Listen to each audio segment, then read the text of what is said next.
Biocarburant, tout électrique, hydrogène, la mobilité du futur est déjà là. Alors que le secteur des transports est régulièrement pointé du doigt pour son empreinte carbone, la transformation énergétique des mobilités est l'un des enjeux majeurs du XXIe siècle.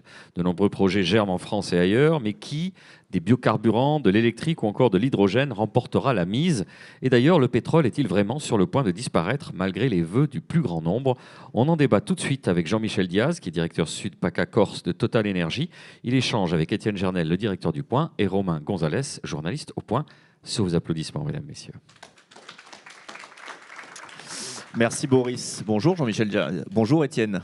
J'espère que tu vas bien. Au top. Nous avons une grosse vingtaine de minutes pour évoquer la question du futur de la mobilité. On n'arrivera sans doute pas au bout de cette question en 25 minutes, mais on va essayer d'évoquer le plus de sujets possible. Jean-Michel Diaz, on va s'ancrer territorialement dès le début. Ici, on est à Nice, une ville qui est énormément construite autour de deux modes de transport. L'avion, deuxième plus grand aéroport de France, et la voiture. Est-ce que dans une ville comme Nice, on peut vraiment imaginer une mobilité plus durable, selon vous? Ou est-ce qu'on n'est pas tout simplement bloqué en se disant le secteur aérien, sa transformation énergétique, elle est quand même assez loin de nous? Bonjour Étienne et bonjour Romain. La réponse est oui, et c'est clairement oui. Si on prend le sujet, le premier que vous avez évoqué, qui est celui de l'aérien, il y a des solutions qui existent aujourd'hui et qui sont les biocarburants durables, qui s'appellent les SAF, Sustainable Aviation Fuel. Dans les SAF, vous avez donc cette partie biocarburant et plus tard les carburants de synthèse qui vont arriver. Sur l'aspect biocarburant, un biocarburant permet de décarboner cette mobilité jusqu'à hauteur de 90%. Donc c'est une très bonne réponse à la diminution de l'empreinte carbone. C'est-à-dire quoi? C'est-à-dire que ça produit 90% de carbone en moins Exactement. que du kérosène de papa Conventionnel. Ouais. Et on a la chance sur ce territoire d'avoir la première bioraffinerie française. Et elle se trouve à seulement 180 km d'ici. Donc ça veut dire que vous avez un site industriel qui produit ce biocarburant en chaîne courte. Et il le produit comment? Il le produit à partir de déchets de l'économie circulaire. Typiquement, les huiles de friture usagées, donc manger des frites, c'est bon pour décarboner, et les graisses animales. Donc, à partir de ces deux matières-là, on produit exactement la copie conforme d'abord d'une première molécule, et je vais en parler, qui est le diesel, et du kérosène. Et donc, à partir de 2025, ce site-là, il va être en mesure de fournir ce fameux SAF pour le monde de l'aviation. Vous évoquez la question des SAF. Ce qu'on reproche souvent aux SAF, c'est encore le coût. Aujourd'hui, on dit que si on généralise la question des SAF, le coût de l'aérien va exploser par rapport au kérosène. Est-ce que vous êtes d'accord? Est-ce qu'on est quand même face à un biocarburant qui n'est encore pas passé à l'échelle? Contrairement à d'autres biocarburants, on en reviendra, comme le HVO, qui est pour le coup beaucoup moins cher. Vous avez un premier site industriel en France, j'ai dit, qui est l'AMED, et qui produit donc, ces biocarburants routiers et à partir de 2025 aérien. Et vous avez un deuxième site en France qu'on a transformé, qui est celui de Grand-Puy en Seine-et-Marne, et qui va être spécialisé sur le SAF, donc le biocarburant aérien. Ça veut dire qu'on commence à rentrer dans les volumes. Et notamment, on a signé un partenariat avec le groupe Air France, où sur les 10 ans qui viennent, on va leur fournir 1,5 million de tonnes de carburant aérien. Donc vous voyez qu'on commence à rentrer à l'échelle, et quand on rentre à l'échelle, eh bien, on a forcément les prix qui diminuent et qui deviennent, je dirais, économiquement viables pour ce mode de transport. Aujourd'hui, c'est quoi le rapport de prix entre ces biocarburants et le kérosène? Si on prend l'aspect routier qui est le plus utilisé, vous avez un léger surcoût. Mais ce qu'il faut voir, c'est que quand vous avez un biocarburant qui vous permet de décarboner à hauteur de 90% et que vous avez zéro investissement à faire sur le véhicule et zéro modification de réglage, vous avez une solution immédiatement disponible à moindre coût. Pas d'investissement et légèrement un peu d'OPEX supplémentaire. C'est tout. Quand vous dites légèrement, c'est combien? On est dans une fourchette qui est autour, allez, on va dire des 10-15%. Ah oui, c'est pas. Et pour le kérosène, c'est beaucoup plus en revanche. Non, mais on est au début d'une histoire. Le kérosène aujourd'hui, le biocarburant, vous avez une réglementation qui demande d'incorporer, ce qui est le cas, 1% On va passer à 2% en 2025, on va passer à 6% en 2030. Donc là aussi, on va monter à l'échelle et on ne sera pas supérieur de cet ordre de grandeur. D'accord. Donc, est-ce qu'on peut faire un calcul très simple? Combien il faut manger de cornets de frites pour économiser une tonne de CO2?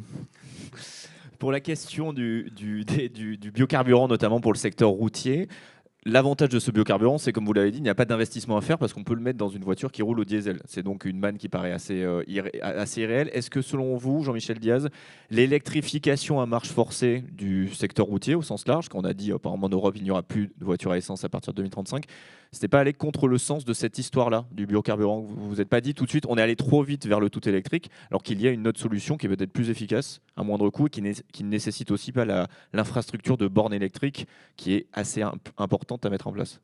Vous savez qu'on est passé de Total à Total Énergie, on a changé de nom et on a mis un S à énergie parce que nous, on croit que c'est en mettant toutes les énergies en parallèle qu'on va accélérer d'autant cette transition énergétique et qu'on va diminuer d'autant l'empreinte carbone. Si on attend l'énergie miracle, on peut attendre longtemps. Par contre, on a des énergies dites de transition et ce qu'on dit, c'est qu'à chaque type de mobilité, il y a une énergie. Si on revient sur le biocarburant et qu'on prend les collectivités territoriales, investir dans un nouveau parc de bus, investir dans de nouvelles bennes à ordures qui vont être électriques ou qui vont être au gaz, ça coûte excessivement cher. Prenons un exemple. Vous prenez un tracteur poids lourd. Au diesel, ça vaut, allez, on est autour de 100 000 euros, pour le faire simple. Vous prenez le même à l'électrique, il va coûter 350 000 euros. Eh bien, si dans ce tracteur diesel que vous avez aujourd'hui, qui est déjà amorti, vous lui mettez ce biocarburant, vous décarbonez, vous économisez un investissement que vous pouvez placer ailleurs pour aller diminuer l'empreinte carbone d'autres équipements et surtout vous prolongez la durée de vie de ce véhicule. Parce que décarboner, c'est un ensemble. C'est aussi avoir une solution qui permette de faire durer le véhicule actuel qu'on dispose. Donc, c'est important que l'ensemble des collectivités sachent qu'il existe ce type de molécule qui, dès aujourd'hui, est disponible sur ce marché et qui permet de décarboner. Et vous n'avez pas peur parfois que d'un jour sur l'autre, du jour au lendemain, l'État ou l'Union européenne décide d'un trait de plume de barrer tout simplement la recherche sur le biocarburant en disant l'objectif à 2050, c'est le tout électrique. Voilà, les biocarburants, c'est sympa, on n'y croit plus du tout. Et qu'en fait, vous sortiez de 15 années, 20 années de recherche industrielle et que d'un coup, on réussit d'un trait de plume. Écoutez, en tout cas, nous, ce qu'on dit, celle-là, c'est une énergie de transition. Donc, ça veut dire qu'arrivera une autre énergie derrière. Et si on continue sur le véhicule léger et sur les poids lourds, il est clair que l'Europe a décidé qu'en 2035, pour les véhicules légers, on serait sur le tout électrique. Les véhicules neufs qui sortent des usines. Il y aura encore un parc de thermique qui sera là et qu'il faudra bien alimenter. Et donc, si on continue à les alimenter avec un biocarburant, c'est bien. Mais donc, le tout électrique sur le véhicule léger, c'est une très bonne solution. Et d'ailleurs, on est en train de mailler l'ensemble du territoire national pour que chaque propriétaire de véhicule électrique puisse trouver une solution simple et à proximité. Et donc, ce qu'on est en train de faire, c'est que d'ici à 2026, vous voyez qu'on va très vite, on aura maximum 100 km d'écart entre deux de nos stations où il y aura des bornes de recharge ultra rapides. Et ce qu'on garantit aux gens, c'est qu'ils vont trouver une station à moins de 15 minutes de chez eux. Vous évoquez cette question de la desserte du maillage territorial. Justement, c'est une question assez critique dans l'automobile parce que d'un côté, les automobilistes disent qu'il y a de moins en moins de stations-service, on doit aller de plus en plus loin. Et de l'autre côté, il n'y a pas assez de bornes pour se recharger.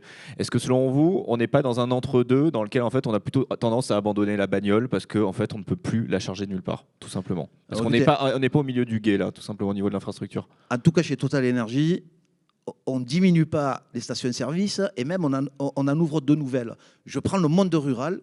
On a décidé, parce qu'on a regardé quels étaient les endroits en France où il y avait besoin de rajouter ce service de proximité.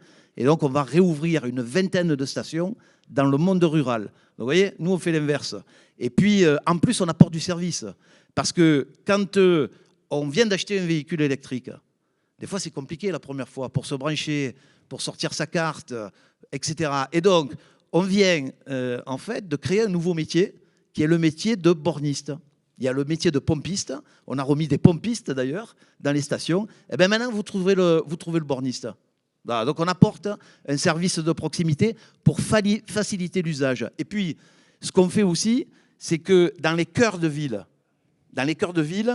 on transforme nos stations en 100% électriques. Et donc, pourquoi? Ben, c'est assez simple à comprendre. Dans les cœurs de ville, vous avez beaucoup d'habitations en immeuble. Je vous mets au défi de trouver un seul immeuble de plus de 3 ans qui est équipé de bornes électriques. Et c'est long de le faire, de les équiper, parce qu'il faut ouvrir des tranchées dans les villes, il faut tirer les câbles de puissance, il faut que dans les syndics, on fasse voter le fait d'installer les bornes électriques. Donc ça prend du temps. Donc nous... Ça coûte de l'argent. Non mais ok, mais bien sûr. Mais nous, donc on a des stations-service, on dit ok, nous on va apporter cette solution de proximité qui va faire sauter aussi cette barrière psychologique. Parce que moi le premier, hein, quand je dis ok, je vais passer au 100% électrique, mais je vais me charger où et en combien de temps? Alors sur la question à combien de temps, c'est 100 km d'autonomie rechargée en 6 minutes et on fait le plein de sa batterie en moins de 30 minutes. Et sur la question de l'infrastructure électrique, est-ce que vous n'êtes pas parfois dépassé tout simplement par l'ampleur d'une infrastructure comme celle de Tesla, qui a été mise en avant beaucoup plus tôt, qui est assez puissant, dans lequel il y a la question des supercharges qui permettent de charger très vite des véhicules plus lourds? Est-ce que vous ne dites pas, après tout, on est un peu largué en France, on arrive un peu trop tard dans la question de l'électrique et de la borne électrique? Absolument pas, parce qu'en France, d'ailleurs, on va être le premier à avoir, en tout cas, on va être le plus grand réseau équipé de bornes de recharge ultra rapide. Je rappelle juste qu'on a 3400 stations-service en France. Il y en a 223 dans cette région. Et donc, on va mailler la totalité de nos réseaux. Donc, Tesla, ce qu'il fait, c'est complémentaire, comme les autres acteurs. Tant mieux. Tant mieux si on équipe partout de bornes électriques. On va, comme je le dis, faciliter la bascule vers ce type d'usage. C'est quoi votre estimation du besoin global? Vous dites qu'il y a 223 stations Total Energy dans la région et dans la région PACA. Je ne sais pas combien il y en a au total, des stations-service, peut-être quoi, 1 millier, quelque chose comme ça. Combien il faudrait de bornes de recharge pour qu'on puisse alimenter correctement, avec une capacité d'accueil suffisante, un parc 100% électrique? Ce serait ou à 50%, parce que ça va évidemment, c'est les véhicules neufs, hein, c'est pas les nouveaux. Est-ce que ça représente un investissement monstrueux? Qu'est-ce que ça représente? Est-ce que vous pouvez nous donner une idée à peu près, ou j'imagine que vous avez des projections de ça, de l'effort que ça demande d'infrastructures pour équiper des immeubles, des stations, des entreprises? Vous arrivez sur un très beau sujet qui est celui de la transition. Ouais. C'est ma spécialité. La transition, la nuit de tous les changements, où on se réveille le matin et tout a changé, ça n'existe pas. D'accord. Hein, ça n'existe pas. La transition, en fait, d'abord, à quelle vitesse on va aller vers le véhicule 100% électrique? Il y a cette règle One 2030. Je rappelle qu'aujourd'hui, le parc, il est encore à plus de 95% thermique. Voilà. Donc, à quelle vitesse la transition va se faire? Et la transition, c'est quoi? On l'a dit, il faut équiper la voirie, il faut amener la puissance. Donc, il y a un travail avec RTE, avec Enedis. Il faut que les collectivités territoriales aussi, elles accompagnent cette transition. Donc, vous voyez que, en fait, tout ça, c'est pas simple, et donc ça va se lisser dans le temps. Nous, en tout cas, ce qu'on fait aujourd'hui, et si on prend une station sur autoroute, par exemple, qui est proche d'ici, qui est la station Côte d'Azur, on a mis 18 bornes de recharge ultra rapide. Je peux vous dire qu'avec l'auto d'occupation, il est loin d'être à 100% actuellement. Mais ce n'est pas grave, on peut le faire, c'est notre rôle d'accélérateur, donc on en a mis beaucoup plus que le besoin qui est à moyen terme. Toutes les stations d'autoroute sur les grands axes routiers. Donc, on va avoir, aujourd'hui, on a 223 stations qui sont déjà équipées, 230 en France qui sont déjà équipées d'ultra rapide. Il y en aura 500 en 2026, 200 sur les grands axes routiers. Elles ont toutes entre 16 et 18 bornes de recharge ultra rapide. Et il y en aura 300 dans les villes et en périphérie des villes et sur les grands points comme les aéroports, etc. Justement, vous évoquez le fait qu'il n'y ait pas encore d'adéquation entre l'offre et la demande au niveau des bornes, que le taux d'occupation est encore assez faible. Vous, en tant que Total Energy, vous pouvez, entre guillemets, vous permettre ce genre d'investissement. Bah, je ne vais pas révéler un secret des grands dieux, car financièrement, ça va plutôt bien, on peut se le dire. Est-ce que cela vous permet justement d'aborder cette transition énergétique de manière plus douce, plus ambitieuse, en vous disant, on peut faire des investissements aujourd'hui, se permettre de ne pas être rentable tout de suite, mais on verra, par exemple, en 2035-2040. Est-ce que c'est ça aussi un peu la logique? Mais écoutez, là aussi, c'est une bonne question parce qu'aujourd'hui, on investit dans les renouvelables 5 milliards d'euros par an. C'est 35% de nos investissements. Et je peux vous dire que... À quelle échelle? À l'échelle mondiale? Oui, à l'échelle mondiale. En France, on investit 2 milliards par an. 60% des investissements, 60% sont déjà sur les renouvelables. Et je peux vous dire que on n'est pas encore à 60% de rentabilité liée aux renouvelables. Donc, c'est une chance d'avoir une société qui a des résultats positifs, parce que c'est grâce à ça qu'on peut être, nous, jouer notre rôle de vrai accélérateur. Alors, comme on le dit, nous, on ne fabrique ni les voitures, ni les bus, ni les avions. On fournit l'énergie qu'on nous demande. Par contre, mailler un réseau en borne électrique, là, c'est un vrai rôle d'accélérateur qu'on a. C'est-à-dire qu'on facilite la bascule. Proposer des énergies de transition, on a parlé du biocarburant, c'est un rôle qui permet en fait d'accélérer la décarbonation de la mobilité. Et puis, il y a le monde maritime, on est sur une ville littorale. Dans le monde maritime, là aussi, il y a une énergie de transition aujourd'hui qui est le GNL, le gaz naturel liquéfié. Le GNL, c'est l'énergie de transition du monde maritime. Pourquoi? D'abord parce que dans la vie, il y a le CO2, hein, ok, mais il n'y a pas que le CO2. Il y a toutes les autres émissions, toutes les autres particules. Il y a les particules fines, il y a le dioxyde de soufre, il y a le dioxyde d'azote. Quand on passe au GNL, les particules fines, c'est moins 99%. C'est plus de 90% d'abattement du dioxyde de soufre, etc. Et c'est 20% aussi d'abattement de CO2. Et quand on a enlevé ces particules, il n'y a plus de fumée noire aux cheminées. Donc vous voyez que là aussi, on vient proposer une solution qui est là, disponible, et qui est une énergie de transition et qui permet d'améliorer l'empreinte environnementale. Ce qu'on a souvent reproché au GNL, Jean-Michel Diaz, c'est tout de même qu'il n'y ait que 20% d'abattement du CO2 en comparaison de l'explosion du trafic maritime, ce qui revient à dire que la production de CO2 est en croissance dans le trafic maritime. On va justement parler des énergies de futur, des énergies rêvées, justement, qui pourraient nous permettre d'un abattement encore plus énorme de CO2. Dans le secteur maritime, on a pensé à tout. Des immenses voiles, de l'éolien, on a pensé à du photovoltaïque sur la mer. On n'a toujours pas trouvé, évidemment, l'énergie rêvée, sinon on ne serait pas là. Je pense que le créateur ne serait plus parmi nous et il serait déjà très loin. On parle souvent en France, on a eu cette énergie de rêve pendant quelques années, on en parle encore aujourd'hui, de l'hydrogène. Est-ce que vous, c'est quelque chose que vous creusez? Est-ce que c'est une énergie qui vous paraît pérenne? On voit qu'en Allemagne, on a beaucoup travaillé là-dessus, notamment dans le ferroviaire. Certains en reviennent un peu en se disant c'est toujours pas rentable. Vous en pensez quoi? Alors, bien sûr, l'hydrogène, mais je vais quand même répondre à votre question sur le GNL. Ouais. Le GNL, je l'ai dit, il a beaucoup de vertus sur l'ensemble des constituants. Et il y a le biogaz et le bio-GNL qui arrivent. On est le leader français aujourd'hui justement de production du biogaz. On a 18 installations qui sont en service. Et quand on a du biogaz, eh bien on le liquéfie, ça devient du bio-GNL et on peut l'incorporer au GNL et on continue à abaisser cette courbe carbone. Donc là aussi, on apporte une énergie complémentaire qui va contribuer à baisser davantage cette empreinte de carbone du GNL. Et puis, je reviens au sujet de l'hydrogène. Alors, l'hydrogène, d'abord, il va avoir un premier usage massif qui est celui de décarboner les activités industrielles. Je vais vous prendre un exemple. Pas loin d'ici, il y a le plus grand pôle industriel français, c'est le pôle de Fos-Étang-de-Berre. Fos-Étang-de-Berre émet aujourd'hui 18 millions de tonnes de CO2 par an. C'est la moitié des émissions de toute la région Provence-Alpes-Côte d'Azur. Donc, ce que je dis pour Fos-Berre, c'est vrai pour Dunkerque, c'est vrai pour tous les grands pôles industriels. Il faut absolument, c'est une nécessité absolue, décarboner l'ensemble de ces activités industrielles. Alors, Total Energy l'a fait.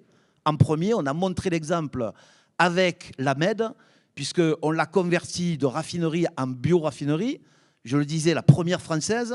Ce qui est extraordinaire, c'est qu'on est passé de 1,2 million de tonnes d'émissions de CO2 quand on raffinait du pétrole brut à 230 000 tonnes. Donc on a enlevé 80% des émissions de CO2 et on va continuer à abaisser cette empreinte carbone. On va devenir le premier site français presque neutre en carbone, puisque on va, sur ce site-là, apporter de l'hydrogène vert et bas carbone qui va permettre de poursuivre la décarbonation. Donc, en Europe, ce qu'on sait, c'est que pour décarboner donc, ces activités, il va falloir, à l'horizon 2040-2050, environ, on estime, 20 millions de tonnes d'hydrogène bas carbone. Vous évoquez ce site de Fos-sur-Mer, justement, ça nécessitera des investissements assez lourds que certaines entreprises aussi ne peuvent peut-être pas se permettre, contrairement à vous. Est-ce qu'il faudrait tout simplement un soutien de l'État dans cette démarche hydrogène? Quelque chose du domaine de l'incitation publique? Est-ce que c'est ça l'enjeu? Alors là, vous me posez une question où je vais répondre avec mon autre casquette, puisque je suis président du groupement maritime et industriel de Fos et sa région. Ben là aussi, j'en profite. Je fais la parenthèse avant de répondre à votre question, c'est que chez Total Energy, certes, on est un grand acteur économique, c'est bien déjà, mais nous, on estime que ce n'est pas suffisant. Et en fait, on s'engage dans les territoires pour accompagner les territoires sur leur trajectoire carbone. Et un des engagements que je prends, moi, sur la base du volontariat, et je fais ça en plus de mon activité professionnelle, c'est de contribuer d'aider l'ensemble du territoire dans sa trajectoire carbone. Et à travers cette présidence du groupement maritime et industriel, j'étais hier avec les 3 ministres qui sont venus sur le territoire de Fos, le ministre de l'économie, le ministre de l'industrie et de l'énergie. Et sur ce territoire, il y a aujourd'hui un portefeuille de 20 milliards d'euros de projets comptabilisés. C'est 31 projets supérieurs à 50 millions d'euros d'investissement. Donc c'est énorme, c'est 10 000 emplois nouveaux directs. 10 000 emplois nouveaux directs. Et dans l'industrie, je vous fais le ratio, un emploi direct, c'est 4 emplois indirects et induits. Ça veut dire qu'on va créer sur cette zone-là l'équivalent de 40 000 à 50 000 emplois nouveaux. Donc vous voyez que face à ça, il y a une nécessité d'infrastructure qui est énorme. D'abord, il va falloir qu'on ramène 5 gigawatts d'électricité renouvelable ou bas carbone supplémentaire. Alors 5 gigawatts, pour que ça parle aux gens qui nous écoutent, c'est la totalité de la consommation actuelle de la région Provence-Alpes-Côte d'Azur. Il faut qu'on ramène la même chose. Non mais, il faut créer des infrastructures routières, il faut créer des logements, il faut. Donc, on a demandé à l'État et on a constitué pour ça un collectif d'industriels, 100 industriels, qui se sont regroupés dans une démarche qu'on a appelée Provence fabrique des possibles, parce que ce qui se passe là, c'est une chance pour la France, pour 2 raisons. D'abord, parce qu'on l'a dit, il faut décarboner ces activités industrielles, en tout cas baisser leur empreinte carbone. C'est nécessaire pour qu'elles continuent à exister, qu'elles restent compétitives, c'est indispensable. Et 2, il faut que tous ces projets qui se sont présentés, on soit sûr de les intégrer au territoire. Donc il faut aller vite dans les décisions. Et on a besoin, bien évidemment, de moyens de l'État, que ce soit des moyens pour coordonner l'ensemble des collectivités et des acteurs qui agissent pour transformer ce territoire, et puis apporter aussi les moyens nécessaires pour ces infrastructures. Alors, moi, j'ai une question qui est liée à ça. On dit souvent le temps, c'est de l'argent. Le temps, c'est aussi du carbone. Combien ça prend quand on lance des projets comme ça en France, soit de construction de capacités de production électrique renouvelable ou bas carbone? Combien ça prend pour faire une raffinerie de biocarburants? Est-ce que c'est plus long en France qu'ailleurs? Parce qu'on entend souvent des industriels dire c'est l'horreur, on a je ne sais combien de procédures et ça prend des années et des années. Moi, je me souviens, puisque j'ai suivi l'énergie il y a longtemps, on disait, bon, en gros, quand on fait du pétrole, ça prend 10 ans quoi, entre l'exploration et le moment où on sort vraiment le pétrole. Et dans le renouvelable, c'est combien? Alors oui, en France, c'est probablement un peu plus long qu'ailleurs. C'est mignon de dire ça comme ça. Alors, et je vais donner des chiffres. Ah. Comme ça, le probablement va se transformer en autre chose. Non, alors, quand tout va bien, d'abord, nous, aujourd'hui, Total Énergie, on a 2 gigawatts d'électricité renouvelable en service en France. 2 gigawatts, c'est 2 réacteurs nucléaires. Donc déjà. Mais on en a 2,2 qui sont dans les pipes administratifs. D'accord? Alors, Ça a l'air. Ça ressemble à quoi un je pipe m'explique. administratif Je m'explique. Vous avez une photo, un truc, ça ressemble à quoi? Je m'explique. Quand tout va bien, pour faire une ferme photovoltaïque, il faut en moyenne 6 ans. En Allemagne, il faut la moitié moins. Et c'est quoi la différence? Ah ouais, attendez, on a un système réglementaire qui a beaucoup d'aspects positifs. Il y a une loi d'accélération qui a été faite pour essayer d'accélérer tout ça. Et elle accélère ou? Bien. Alors, elle accélère sur certains aspects, la réponse est oui, sur d'autres pas encore. Et il est important, en fait, que, y compris dans les territoires, parce que l'accélération, elle se fait aussi avec les territoires. Vous avez un sujet, par exemple, en France, que vous retrouvez moins ailleurs, qui est le sujet de l'acceptabilité des projets. On est tous d'accord ici, tout le monde veut des électrons verts ou renouvelables. Mais qui est prêt à accepter une ferme solaire implantée sur un sol, etc. C'est plus compliqué à accepter. Donc, il y a ce sujet de pédagogie qui est nécessaire, qui est d'expliquer dans les territoires pourquoi il faut le faire.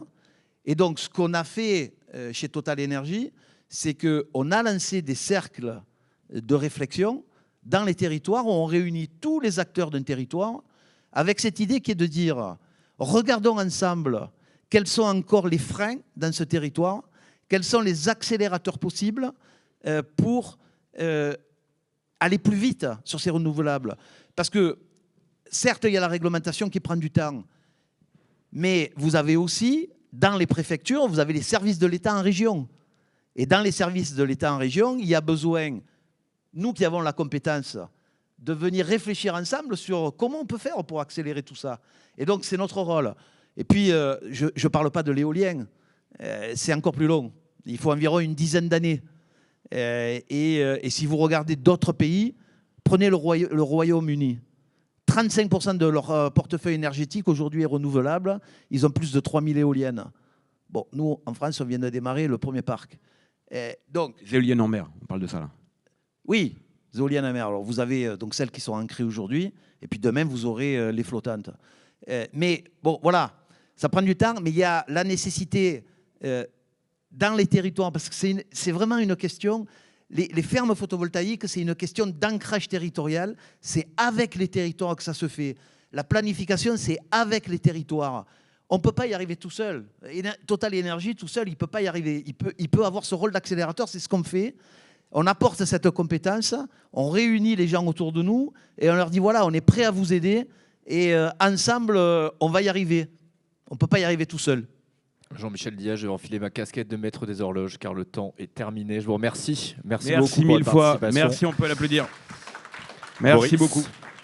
Merci à vous. On se retrouve dans quelques instants. Il sera question d'eau avec Alain Philippe. À tout de suite.